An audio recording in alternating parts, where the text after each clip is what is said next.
it's really exciting time for photography with mirrorless cameras. They're smaller and lighter than our DSLRs, and this is really what makes them more appealing than DSLRs. The lenses can be the same range of lenses that our DSLRs have, just because they're simply newer than DSLRs, so the range isn't quite there yet. They have large sensor sizes, so we have a variety of imaging sensor sizes available to us. There is 35mm sensors, full frame 35mm sensors. Don't worry if you don't understand what that means, we will be speaking about that. Don't expect to spend less on a mirrorless camera compared to do a DSLR. In fact, in most cases, you're going to be paying as much or even more compared to a DSLR. So don't think that you're going to save money going with this type of camera, unfortunately, buying a DSLR camera. And in general, most major brands, Canon, Nikon, Fuji, Panasonic, Olympus, Sony, they will offer mirrorless options now as well compared to the DSLRs. And speaking of DSLRs, a DSLR is a digital single lens reflex. Digital single lens reflex. We'll have a look at what that means word for word in the next lesson. But basically, it means you can change the lenses on the camera. To really simplify it, oversimplify it really, is that you can change the lenses on these types of cameras. These are the standard for amateurs and pros for decades. For amateur photographers, for professional photographers for decades. Quality and control, although, as I mentioned, mirrorless cameras really kind of challenge that now as well. Lenses can be changed. We have large sensor sizes here as well.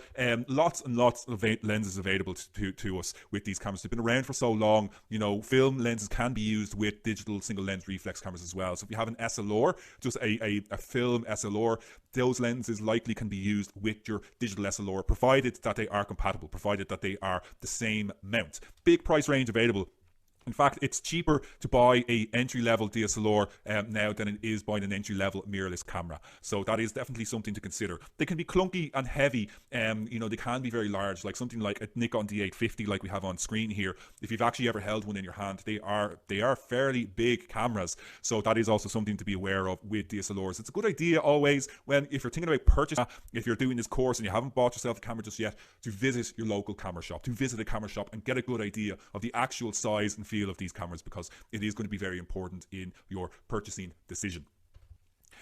Now, so of course there is other types of cameras available as well, like our medium format cameras, instant cameras, like Polaroid type cameras too, but we won't be speaking about those just for now. Just wanted to give a broad overview of, I suppose, what I would consider to be the main types of cameras that are out there in the market at the moment. But let's move on now that we've got a bit of a better understanding of our camera types, and let's have a look at the types of photography that we can explore. Now, at this stage, you know, if you're new to photography, you really should be exploring all the options that are available to you. Eventually, you might find a particular area that you really want to get into and that you want to develop. And really, in module number 2, we're going to have a look at the specific areas of photography so that you can improve upon them. But now I just want to give you some ideas, some tips, and just give you some knowledge on how you should approach different types of scenarios and different types of photography, beginning with arguably the most popular area of photography, which is landscape photography. And landscape photography is brilliant to get into because it's a great way to get familiar with your camera. Okay, so that's one of the main things that I really love about landscape photography, is that it's a great way to explore and become comfortable with your camera. It'll teach you patience as well. Landscape photography, it's easy to go out and do, but it's very difficult to be good at it. It's really hard to become a good landscape photographer, and it's all about patience. And you're going to need a lot of patience in photography. You also need very quick reactions as well. But when you're photographing, think about the time of day you go out photographing. Light is usually best at dawn or at twilight. You know, the sun is a little bit lower, it can be a little bit softer as well. You get these lovely colors coming in as the sun is coming up or going down. But that doesn't mean that you can't go out and photograph on cloudy days. That doesn't mean that you can't go out and photograph at midday as well. You know, these are just guidelines. There's no rules as such. A rough guide to help you with your focusing when it comes to landscape photography is to focus about a third of the way into the scene. Now, that's a very rough guide. There's a lot more to it than that. But to help with your focusing, try to find something, an object or something, or just try to just guesstimate about a third of the way into the scene to focus on. And remember, not all landscapes have to be pretty. You don't have to go out and try to find a wonderful mountainous region like in this shot here. Think about your local area. Start locally and how you can photograph the world that is around you. And that doesn't always necessarily mean that it has to be pretty. And of course, make sure to dress appropriately. Make sure to wear the right gear, rain gear, boots and so on. And a tripod, which I'm going to be speaking about lots throughout this course, is a great investment. Right up there with our landscape photography in terms of popularity is portraits, portrait photography. And again, this is a great area to get into, but it's a little bit harder because you have to be a little bit more extrovert. You have to talk to your subject. You have to communicate with them. You need to have some kind of communication with them. When you're photo portraits, focus on the eyes. You want to make sure that your portrait is going to have an impact. You should always focus on your subject's eyes, because that's the first place we make a connection with when it comes to portrait photography, when it comes to anything. We always make eye contact, and that goes for when photographing animals as well. Learn to use shallow depth of field. That's used controlled by your apertures. We're going to have a look at that in lesson number 6. Consider the direction of light. Think about where the light is coming from when you're photographing your subject to make sure that you position them correctly, or see if you can use that light to create a really interesting portrait. You can also learn to control the light yourself. Learn how to use flash and studio lighting. That's covered later on in module number 3, so still quite a bit to get to that stage, because it is in truth a more complicated area. But if you can learn how to use flash and studio lighting, you actually also have the potential to make income for yourself as well. Think about who you're trying to capture, what you're trying to capture when taking a portrait, because really what you want to do is try to reveal a person's character, whether they're funny, whether they're maybe a little bit serious, or maybe they've just got a story to tell in the lines in their face. And as I mentioned, you've got the potential to earn with portraits. Portrait is a lucrative area for photography, so thinking weddings, fashion, beauty photography, commercial portraiture, and so on. The list is almost endless when it comes to portraits. Sports and action, also a very, very popular area. Sports photography is a very fast-paced and exciting form of photography. It is also a difficult area to get into. GoPro cameras and action cameras are very popular for this. We're all probably familiar with GoPros now at this stage. Those very wide-angle fisheye kind of shots that we get synonymous with GoPro cameras. You also need to be very, very fast, so a good knowledge of shutter speeds is required. As I mentioned, we're going to cover that in lesson number 5 in this module. These are great to share on social media, because these aren't kind of typical photographs that you're going to see, especially a shot like this, where you're right in the action, and everything's very, very intense. You really get this sense of living in the moment with a shot like this. Semi-auto modes are really useful here as well. So we have sports mode, which you may be familiar with in your camera, and we also have a continuous shutter option, which means that the camera will take lots and lots of photographs as long as we keep the button pressed down, as long as we keep our shutter button pressed down. Telephoto lenses are a great advantage here, so lenses that get us closer to the action. We'll talk about them in lesson 3. And start locally. Visit sporting events in your own area. Now, I speak from experience here. I picked up my camera, as I mentioned, when I was 15, and nearly straight away I was asked to start photographing local football team here in Dublin. Actually started photographing their supporters, and that was an incredible learning experience for me. So definitely check local sporting events in your area. And always check as well with the person who's in charge if photographing is allowed. Don't just show up at some random event where perhaps there's lots of children or teenagers who are participating. You definitely need to check with the person who's in charge if photographing at sports events is allowed as well. An area that's not a million miles away from sports photography in terms of the approach is wildlife. And wildlife photography is a passion of mine, although I've yet to take something as stunning as this photograph here. Now, wildlife, you don't have to travel far to capture great wildlife photography. Think about the wildlife that's on your local doorstep, but you will need patience. Wildlife photography is all about waiting for the shot. If you've ever seen the kind of BBC One documentaries, the David Attenborough documentaries, they all do those great sections usually at the end of them where it shows how they got the particular shots, and they can be waiting weeks and weeks and weeks just for that one moment of magic to happen. Telephoto lens is a big advantage here to get you closer to the action. If you really are interested in a particular type of animal or bird, learn your subject's behavior, do your research on them, learn all about them, learn about their feeding habits, learn about their active times to give yourself the best chance of capturing them.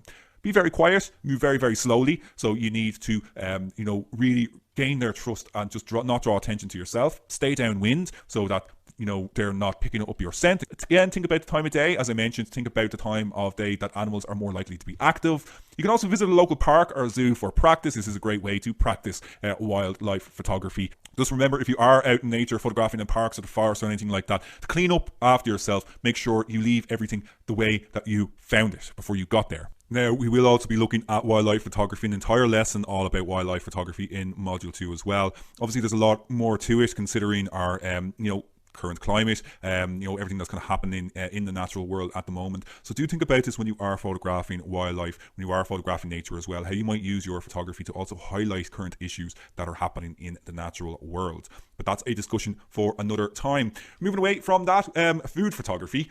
This is making me hungry. Food photography is also super popular, and this is really popular now, more so than ever, because it's in a way a lot easier to photograph food. Now, when I say easier, I mean we can share our photographs of food a lot easier than we were able to in the past, mainly because of Instagram. But it is actually a tricky area to make food look appealing. Like a photograph like this takes a lot of work and a lot of trickery as well to make it that you want to eat it. So with food photography, well, the aim is to sell the product. It is to sell food. Okay, so always have this in mind. You want to make it so that you actually want to eat it, or that you actually want to buy whatever it is you're photographing. Be patient. Your subject is not going anywhere here, so you can take your time here really to make sure that you get the right shot. Think about the viewer. Think about what you're trying to convey in the photograph. Like with this, you want the viewer to salivate. You want the viewer to want to go out there and maybe buy these ingredients and make something like this themselves. Certainly it is making me hungry. Go macro, get in close. So get in really, really close here when photographing food and product photography. Mix it up with angles as well. You don't always have to just photograph from above like this with something like food. Although that said, it is very, very effective, and smartphones really have a great advantage here. They're great for this type of photography because it is so easy angles, and as I said, to share the photograph on Instagram or online pretty much instantly. Play around with lots of different props, play around with lots of different backgrounds as well to make your food look more appealing, to give it more rustic type of feel. Perhaps you're going with a different type of feel. Think about how you use extra ingredients and backgrounds and everything just to make the photograph look more professional. Now, an area that admittedly I don't have a huge amount of experience in, perhaps because I just shy away from it a little bit, is newborn photography. This is such a cute photograph. Newborn photography is a great way to make money as a photographer early on. So if you are thinking about getting into photography as a career for yourself, this is definitely an area to explore, but be warned, it is tricky. So when photographing newborns, first thing you need to do is understanding of lighting is going to be very, very important. You're going to need to have some understanding of artificial lighting. Communication is key here as well. Now, when I say communication, you're going to be communicating with the parents. If your photos are just that little bit older, you want to try and connect with them as well to make everything nice and fun and playful. So shoots should be fun, friendly, and playful. You do need to be very, very friendly to do this type of photography. You have to have a good relationship with the parents as well. They want somebody that is going to be approachable and somebody that they can talk to as well about the types of photographs they want. Avoid harsh lights with babies. You should avoid using flashes. So you want to try constant or continuous lights instead. So basically these are lights that are always on. So rather than using flash in this type of situation, or strobe lights, that can really, well, first of all, they can actually damage a baby's eyes. So you want to use continuous lights instead. Also, travel to clients' homes. A great way to put them at ease is to photograph in their own space. So, you can get these continuous studio lights that are very easy to pack up. You throw them in the back of your car. You can actually go on location. And this makes parents, especially new parents, a lot more comfortable if they feel that they're in their own space, to get these photographs taken. And take time and be patient. You're dealing with a subject that you can't talk to, that you can't communicate in. And frustration will show in your photographs if you're not getting the shot. Just take your time, take a step back, and perhaps just try a different approach. And sometimes, the best photographs are the ones that we don't plan. And setting up a studio now is very, very affordable nowadays. So this is definitely something you do have to do a little bit of investment in, but the investment can yield very high returns. Now, just a couple of more areas to have a look at. And just remember as well, all of these areas that I'm speaking about, these are just general tips to give you to get you interested in perhaps out through the too as well.